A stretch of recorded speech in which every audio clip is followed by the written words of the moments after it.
What's going on, family? Yep, it's a little after 11 o'clock. It's 11:01. It is Wednesday, so you know what time it is. It's time for the Fighters Share Report, baby. Our flagship show. My name is Brew. This is the Badger. What's going on, man? Yeah, hump day. Middle Okay. of the week, the first Wednesday of the new year. I guess I get to say that for the next two episodes, maybe before that gets old. But yeah, we here. It's It's over. the middle of the week. It's therapeutic. We got a lot of things to talk about. Maybe we won't go in depth on a lot, but just a broad spectrum of things to talk about because it's a new year, man, and it's a new beginning. So I'm here for it. Yes, can't wait. Well, no, we said Happy New Year on Sunday. I was gonna say, did we say Happy New Year to our Fight to Share Nation? But we did. We said Happy New Year Yeah. on Sunday. We hope you all have sobered up by now. Uh, it's gonna be a good year. It's gonna be a good year. Look, we already started off with a phone call. Right, Oh, and that don't is recognize the number, so and send them the as a sign of the voicemail. times. And for me, y'all may see a change in my background. Normally, I got some Marvel going on, but I got some kid stuff. I got my nephew in town. He here, so if y'all hear the noise, We see the work that you put in. We see you training. We know the effort that it takes. We see your sacrifice. We know fighters, and we're the show that the fighters watch. Welcome to the Fighters Share Report.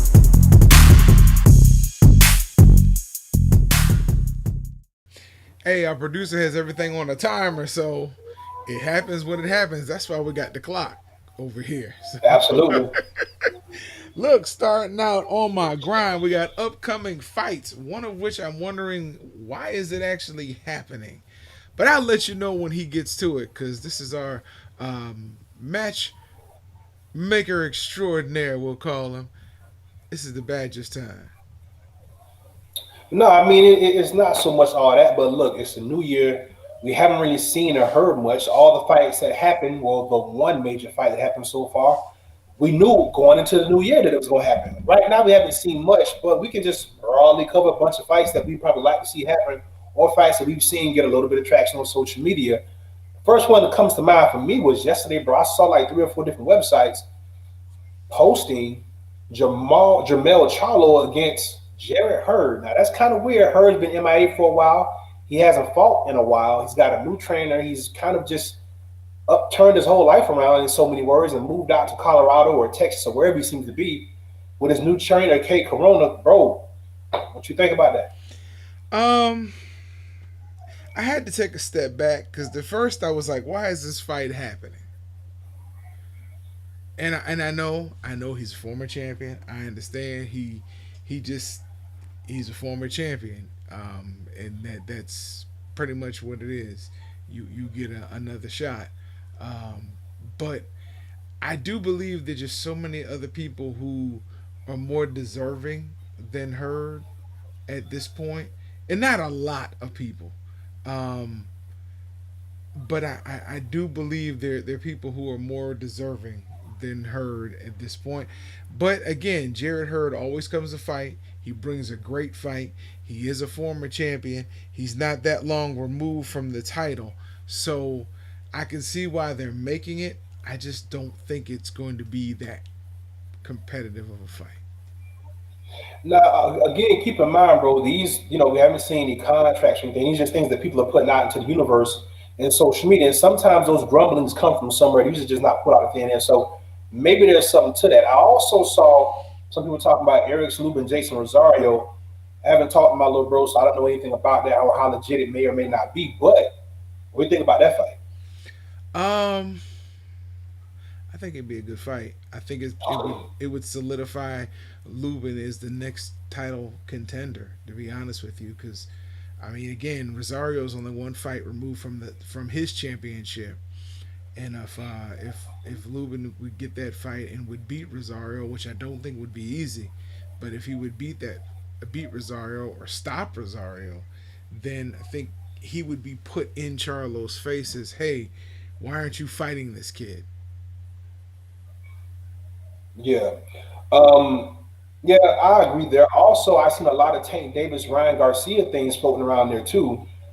Tank has been in camp. Him and Adrian Broner seem to be having a renaissance change, and they seem to be really focusing in on it. I mean, we won't know until they get into the ring to see. We saw Tank starting to progress last year. Broner's been a train wreck, but he's put out things and he's saying all the right stuff. So we will see what that translates into. I won't hold my breath on that, but I wish the brother good luck. Um, I wouldn't even want to but do see you that. think that actually is going to happen? Do you think you're actually going to get Ryan Garcia versus Tank Davis next year or this year, should I say? I would love to see it. I think we could. Depending on how bad Ryan Garcia wants to fight. Hmm. Okay. Good morning, Sunshine. Depending on how bad Ryan Garcia wants that fight, I could see it happening. Um, of course, they're gonna have to come to terms on money and location, but I think Tank travels well, and he would go. He would fight Ryan Garcia in his backyard. I just don't see as good as Garcia looked in that last fight. It was against Luke Campbell. It wasn't against Gervonta Davis. It wasn't against somebody with Gervonta's power. And Garcia still tasted the canvas. Well, we're So not predicting winners, but you're right. I mean, there's a lot of things that we know Garcia has to improve on before he gets in there with a guy like Tank. The likelihood of the next opponent for David Benavidez, he's in camp. We're looking to probably see him in February. Any names out there, you think? some that I think that he should get a shot at, but none that pop up to say they really want to fight him. Yeah, well, this would be another jump back fight for him to see if he can be disciplined and come in, fight ready and in shape and look good. Kid's got a bunch of potential. He's only 23, so hey, we'll see. I'd love to see. I'd like to see him in the ring. All right, my question is: Izzy wins both the 205 championship and he's still the 85 champion. Is there really a need for an 185 pound division? I'm going to assume you were being facetious when you asked that. Yes, there's a need for 185 Take pound your division punch. just because he has two belts. I mean, just because he has a belt in each division doesn't mean he should just get rid of one. That just means that he happens to be the guy that can go down a weight class and come up a weight class and still be the best in both of those. But yes, you absolutely need a 185-pound weight class because guess what? At some point, he's going to get beat, either at 185 or 205. And it may last a few years. He may have a great run, but it will happen at some point. So yes, you need a 185-pound division. Well, first of all, coming from the guy who said we have too many divisions anyway, um, I'm surprised to hear you say that. I honestly believe in this situation we don't need an 85. Either get rid of the 85 or get rid of the 205. We don't really need those two divisions there. Um, Again, though, I still believe Izzy will be the first three division world champion in MMA. But that's just that's another discussion.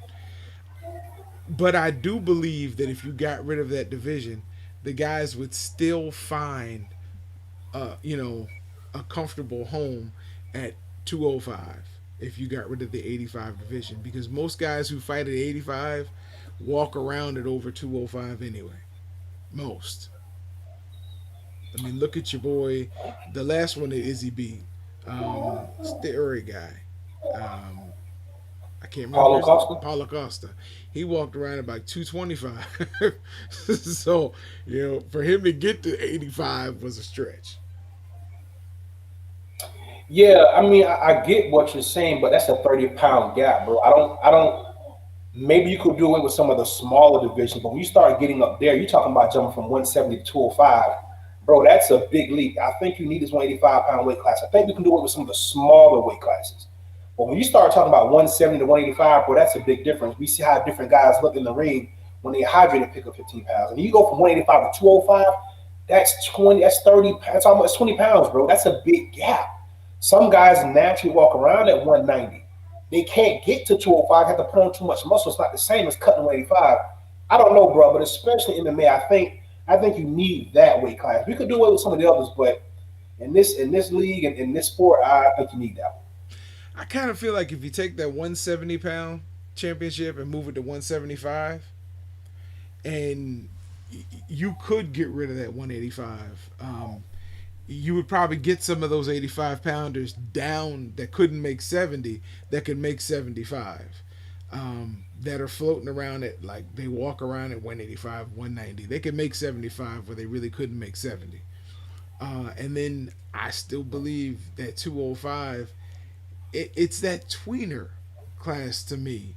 It's the guys who could make 85 but don't feel like really cutting it, or every once in a while you'll see just a small heavyweight, like they can make the 205, but they don't walk around at more than 220. But this I my like where question. you go. No, I like where you're going with it. Now, when you start talking restructuring the weights, then maybe we can play with that. But just to get rid of it all together because you say we don't need it, that's a totally different discussion. But yeah, I think if you play with the weights a little bit, you could probably do that. Kind of like what boxing did, but now they're kind of taking a step back with this whole Bridget division.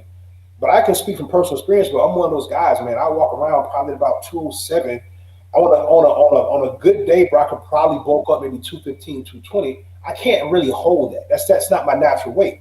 But at the same time, I couldn't also cut from 207 to 185. I couldn't. I'm one of those guys that just kind of lean, so it doesn't really translate for me. So I can see how some other guys are falling into that same trap. So I think in MMA, and also remember, different from boxing where it's just your hands. MMA weight matters here more because now we're talking about grappling, holding people down, kicking people, choking. That's different type of, yeah. So I think in MMA, unless you're going to restructure the actual weight limits, you need a 185 weight class, especially in the UFC. Yeah, I know Uncle Dana's not gonna listen to me anyway, but Does it listen to I you? would definitely love to restructure it and either get rid of the 85 or get rid of 205, because I think 205 is a crazy class. If you're going to keep 85, then move 205 to like 220. Because you got some guys like you who, well, I'll move on to the next one. All right, the NFL may find itself in a playoff bind, baby. Do tell, brother. I'm waiting for this one. Do tell. And before I say it, we already know you don't care. We Okay. already know you're glad that it's But happening. I told you I enjoyed last weekend. I'm looking forward to this one too. 6 games in 2 days. I'm here for it. Listen, the Browns, they're already not going to have their coach because of COVID. They may not have exactly. So, and they're going to Pittsburgh for the night game, but that's okay. They won't have their coach actually. They may not have several players depending on how the COVID tests come back today or tomorrow, because their facilities are closed today due to contact tracing. Um, Listen, they're already talking about, we're not going to try to reschedule the game or push the game. It's a playoff game. If you're going to push the game, you got to push the rest of the games. Yeah. And they said they under no circumstances would they move the Super Bowl. Well, Goodell, what you gonna do now, Willie? 'Cause if you have to push a playoff series a week, then either you get rid of the week between the championship and the Super Bowl, or you move the Super Bowl a week. And I guess with the lack of fans, Hmm. it's not too hard to do. But it'd be interesting to see. When I heard that this morning, I couldn't help but chuckle. I'm like, wow. So you get to the playoffs, and the first round of the playoffs, you got COVID contact tracing because you refuse to have your owners spend the money to put them in a bubble. Yeah, I mean that's pretty much how it goes. And I was just praising these buffoons last week, saying they actually got it right. And now look, I think I jinxed them. And if I did, good for them. No, I don't care. I know. This is just more conversation around. But I am so glad, and I will be entertained if this happens because this is what happens when you fail to plan. It was simple. They had all the time in the world to get this together, but they were so money hungry. They just threw it all against the wall. Whatever stuck is what they kept. Not the great way to kind of remedy this type of situation with a global pandemic. Not having your coach. Listen, it's interesting now because who's controlling this stuff? But the That's what coach I is want to also know. the offensive coordinator as well. That's what I'm talking about. I always follow the money. I wonder what the betting lines and odds are in Vegas because this is just too predictable, bro. Because guess what's going to happen? Here we go. on championship week next week. Who's going to be out next week? So now we're playing with a whole different level of circumstance. This creates a level of intrigue. It's not going to benefit the NFL in the long run, but they got something they got to figure out. And I'm glad I'll be able to sit front and center and watch it because they just really fumbled it. Okay. Um, Off that topic, but still on the NFL, who do you think has the most pressure on them this week as a quarterback? You think it'd be Tom Brady, Lamar Jackson, Baker Mayfield? Well, it's definitely not Baker Mayfield because he's playing with house money. Baker just locked up the rest of his career in Cleveland. They ain't been to the playoffs since it don't even matter since I don't even know. But whenever the last time he was there, Baker wasn't 18 born. I know that. years. Right. Oh, 18 years. So Baker was when he was like what, 4 or 5 maybe. Either way, yes, Baker is fine. He ain't got nothing to worry about. Now, Lamar Jackson, I think, is okay too because we're talking about a player in his third year, on his second full year as a starter. Granted, Baltimore has built the team around him and a team that is ready to win now. But you have to look at Lamar and say, we got so much time. And I know you hate to say it because anything can happen, but they got time. They got time. Lamar is not their biggest issue. Now, for your boy, That's your boy. Thomas, Don't even start. Thomas, That's your boy. Thomas Brady, You got the Brady uh, underwear. he's gonna get a pass, but we know the pressure's on him because Tampa Bay went out and did what the Miami Heat did. They went out and did what the LA Lakers did. They built and mortgaged their future to win right now. Anything less than a Super Bowl appearance It's uncivilized. is not, it's not accepted. And matter of fact, for that matter, nothing less than an NFC Championship. They got to show and prove, bro. They were built to win right now. You mortgage your entire future on these next 2 years. Your quarterback ain't getting no younger, so you got to win now. that's that's an understatement. He's getting the Social Security check while he's playing. All right, yeah, I said it. First 2 minutes belong to you. And here I go again. Forgive me because I'm not prepared. I want to talk about a bunch of different stuff, so I really never dwindle it down anything. But I will say this: I'm looking forward to a lot of the fights in this upcoming year. But as a now returning fan to the NBA, yes, I am back after my 2 year hiatus. I'm looking forward to see what my San Antonio Spurs do. I know I talked about them a little bit on the other show when we talked about Baker Hammond coming in and being a new coach, but I have a new found faith. And you too, New England Patriots fans, will live through this. This too shall pass. Kawhi Leonard left me. I had to jump off the boat for a couple years to collect my thoughts and find new love. And my new love never really changed. I think I just love my team more. So if you're a New England Patriots fan out there, this has been a tough year for you because y'all absolutely suck. You thought getting Cam Newton was going to somehow give you a bridge to cross over until you find your next superstar quarterback. That experiment failed miserably. And I'm a Cam Newton fan, not a Cam Newton apologist, but a fan. So I think that the problem there was more than Cam Newton. But back to my team, back to the Spurs. We got so much to look forward to because no one is looking for us. We can be that surprise team this year, guys. I believe in y'all, man. Go Spurs, go. We can do it. We can play team ball. We ain't got to pay nobody. We got a woman for a head coach. We have everything to gain and absolutely nothing to lose. This can be a storybook year for us. I believe in this so much that I'm really thinking about going down and putting a wager on my Spurs to bust up the playoff bracket, bro, and somehow miraculously make it to the Western Conference Finals. I know that sounds far fetched. I'm a little bit deluded right now, but I feel like with a lot of cabbage and a lot of luck, that my Spurs can once again restart their playoff cycle and we can go another 22 years. And yeah, that's all I got because outside Devontae Murray, I only know who on our team. So go Spurs, go. That's all I got. This is your brain. That is your brain on cabbage. Listen. NCAA. Hey, shout out to you. You messed up again. They're talking about possibly moving the NCAA finals championship game because Ohio State may have a COVID issue. Imagine that. College kids who you don't put in a bubble all season, you've had to deal with the same issue up and down the road. How fitting it is that you got to deal with it for the NCAA college football championship game. If you don't have enough players, scholarship players that is, to field a team, Not backups, walk ons, no, scholarship players, not practice squad, scholarship players. If you don't have enough scholarship players by a certain date, you cannot play. That's why so many games in the Big Ten were not played this year. Now, how fitting that you changed the rules that Ohio State could make it to the Big Ten championship, and everybody campaigned that yes, a 6-win team should be in the playoff, not Cincinnati, not Coastal Carolina, not BYU, but a not Texas A&M, but a 6-win Big Ten team. And yes, when they got in there, they slobber knocked Clemson. And now they're facing Alabama. But Alabama may get a walkthrough. Interesting how that just happened. Yeah, man, So, they wild, bro. They wild. I don't care about none of this stuff, man. I could care hey, less, bro. did Greg Popovich leave? You said Becky Hammon's going to be your head coach?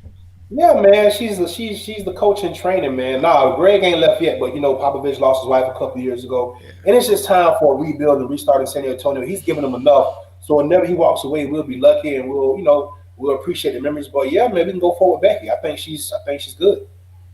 Well, I mean, at least if Greg's gotten to the point where if he slaps you, he can hit you with a ring on every finger. Just There you 5 go. rings. And those are That's all facts.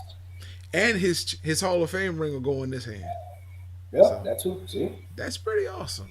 That's a career Yeah. and a half for most people. Yeah, indeed. So man, listen. So you ready? You ready for Sunday, bro? Like y'all, Listen, listen. People are favoring y'all. It's gonna be a tough game, boy. That's I gonna be am a tough game. salivating for Mm, both games. mm. I am. Okay. I believe. I believe. Oh, by the way, shout out to Senator Elect Warnock, the pastor at Ebenezer Baptist Church in Atlanta, Dr. King's old church, has won his seat for the Senate against Kelly Loeffler from Georgia. And the other Her one is players need still more being her. contested. Huh? Her players need to support her. But go ahead, be Well, no, they optimistic. wanted her out of the NBA last year. She's a Exactly. chump. She didn't win it anyway. She was appointed to that seat by Chump. I mean Trump. All right, shout out to my mom, Fighter Share Nation, my wife, my baby girl, my pops, Miss Darlene. It's up to you. That's all we got, man. We'll see y'all tomorrow on our Let's Refine show. And he Show froze. love.